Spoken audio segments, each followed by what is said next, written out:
ပို့ဆောင်ရေးနှင့်ဆက်သွယ်ရေးဝန်ကြီးဌာနမြန်မာမီးရထားအနေနဲ့မဟာသကြံနှစ်တိကူရုံးပိတ်ရက်ကာလတွင်ခီးသွွားပြည်သူများနှင့်ဌာနဆိုင်ရာဝန်ထမ်းများအစဉ်ပြေစွာခီးသွွားလာနိုင်ရန်အတွက်ပုံမှန်ပြေးဆွဲလျက်ရှိတဲ့ရထားများအပြင်ရန်ကုန်နေပြည်တော်ရန်ကုန်ပြည်ရန်ကုန်နှင့်ရန်ကုန်မော်လမြိုင်ရန်ကုန်ခီးစဉ်များကိုသကြံမတိုင်ခင်ဧပြီလ10ရက်နေ့မှ12ရက်နေ့ထိ၎င်းသကြံပြီးဧပြီလ19ရက်နေ့20ရက်နေ့ထိ၎င်းအထူးရထားများတိုးချဲ့ပြေးဆွဲပြီးသွားမှာဖြစ်တယ်လို့သိရပါတယ်။ဒါအပြင်ရန်ကုန်မြို့ဘက်ရထားများကိုလည်းသကြံကာလအတွင်းခိတ္တရနာထားမှာဖြစ်သလိုပြည်ဦးလွင်ဂုတ်ထိန်တောင်ကြီးပေါ်မှုခရီးစဉ်များကိုသကြံပိတ်ရက်ကာလအတွင်းစီးနင်းလိုတဲ့ခရီးသည်များရှိပါက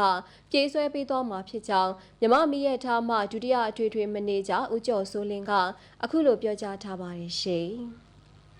ရန်ကုန်နေပြီးတော့ရထားလမ်းပိုင်းမှာလက်ရှိကြီးဆွဲနေတဲ့ဒီရန်ရထားတွေအစံအထူးစုံထူးရထားတွေကိုတော့စပိန်ဆွဲဆိုင်တွေအသုံးပြုပြီးတော့အရှင်တိုးချက်ကြီးဆွဲမှုစီစဉ်ထားပါတယ်။အဲ့ဒီရထားကတော့ရန်ကုန်ကနေမနေ့6နာရီခွဲမှာစတင်ထွက်ခွာပြီးတော့နေပြည်တော်ကိုနေ့လယ်7နာရီမှာရောက်ရှိမှာဖြစ်ပါတယ်။ကိုနီ၎င်းပဲစုံအထူးအဖြစ်EMU စပိန်ရထားတွဲဆိုင်နဲ့ပဲနေပြည်တော်ကနေပြီးတော့မွန်လွယ်7နာရီခွဲမှာပြန်ထွက်ပြီးတော့ရန်ကုန်ညနေ6နာရီရောက်ရှိမှာဖြစ်ပါတယ်။အဲ့ဒီအစံအထူးစုံထူးရထားတွေကိုတော့ခီးသွားလာမှုများတဲ့အချိန်ကြမ်းမတိုင်ခင်ဧပြီ10ရက်17ရက်17ရက်ကျွန်တော်တို့3ရက်ပြီးပါမယ်။နောက်ကြမ်းပြီးပေါ့ခီးသွားပြည်ဝင်တဲ့ဌာနဆိုင်ဝန်ထမ်းတွေခီးသွားလာမှုအဆင်ပြေဖို့အတွက်ကြမ်းပြီး2ရက်ဧပြီ19နဲ့20ဒီမှာကြီးဆွဲသွားမှာဖြစ်ပါတယ်။ကိုနီ၎င်းပဲရန်ကုန်ပြည်လမ်းပိုင်းကိုလည်း၄အထူးရထားထူးပြီးမှာဖြစ်ပါတယ်။အဲ့ဒီရထားကတော့ရန်ကုန်ကနေမွန်လွဲတနာရီမှာထွက်ခွာပြီးမှဖြစ်ပါတယ်။ဒီကိုည8နာရီ55မိနစ်မှာရောက်ရှိမှာဖြစ်ပါတယ်။ဒီကနေပြီးတော့ည10နာရီခွဲမှာပြန်လည်ထွက်ခွာပြီးတော့ရန်ကုန်ကိုနနက်6နာရီခွဲမှာရောက်ရှိမှာဖြစ်ပါတယ်။စံထူးအစုံထူး၄ရထားကိုလည်းပဲ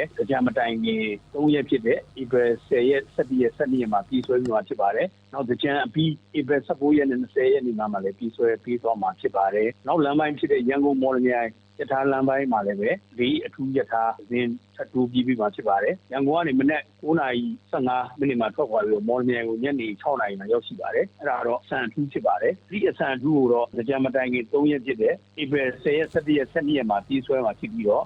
ကြံအပြီး19-20ရက်များမှာလည်းပြည်ဆွဲမှာဖြစ်ပါတယ်။နောက်မော်လမြိုင်ကပြန်တဲ့အစုံအထူးဒီရထားတော့မော်လမြိုင်ကနေမနက်9:15ထွက်ခွာပြီးတော့ရန်ကုန်ကိုညနေ9:55မှာရောက်ရှိမှာဖြစ်ပါတယ်။မော်လမြိုင်ရန်ကုန်အစုံအထူးကိုတော့ကြံမတိုင်ခင်ရက်များဖြစ်တဲ့ဧပြီ17ရက်12ရက်နဲ့ကြံအပြီး19-20-21များမှာကြီးဆွဲပြီးတော့မှာဖြစ်ပါတယ်ကျွန်တော်တို့လမ်းပိုင်းလိုက်ဦးတိုးချက်ကြီးဆွဲမယ်အထူးရထားတွေရဲ့လက်မှတ်ခနှုံးသားနဲ့ရက်တက်နဲ့ဘူတာတွေကတော့လက်ရှိပြေးဆွဲနေတဲ့အမြန်ရထားများရဲ့ရက်တက်နဲ့ဘူတာများအတိုင်းဖြစ်ပြီးတော့လက်မှတ်ခနှုံးသားများလည်းပြည်စင်ခြင်းမရှိပါဘူးရန်ကုန်ပြည်ရန်ကုန်မော်လမြိုင်ရန်ကုန်လမ်းပိုင်းတွေအတွက်တော့ထက်တန်းလက်မှတ်တွေကိုကျွန်တော်တို့3ရက်ကျူရောင်းတဲ့စနစ်နဲ့ရောင်းချပေးနေပါတယ်ရိုးတန်းလက်မှတ်ကိုတော့1ရက်ကျူတင်ပြီးတော့သက်ဆိုင်ရာဘူတာတွေမှာဝယ်ယူနိုင်မှာဖြစ်ပါတယ်ရန်ကုန်နေပြီးတော့ရန်ကုန်လမ်းပိုင်းကတော့လက်ရှိပုံမှန်ပြေးဆွဲနေတဲ့ရထားတွေနဲ့အထူးရထားတွေအတွက်ပေါ့လက်ရှိရောင်းချနေတဲ့ online မှာလက်မှတ်ရောင်းချတဲ့စနစ် online railway ticketing and payment system ORTP စနစ်နဲ့ကြီးစဉ်အစအဆုံးဘူတာတွေကိုတော့9ရက်လမ်းဘူတာတွေအတွက်ကို3ရက်ကျူတင်ဝယ်ယူနိုင်မှာ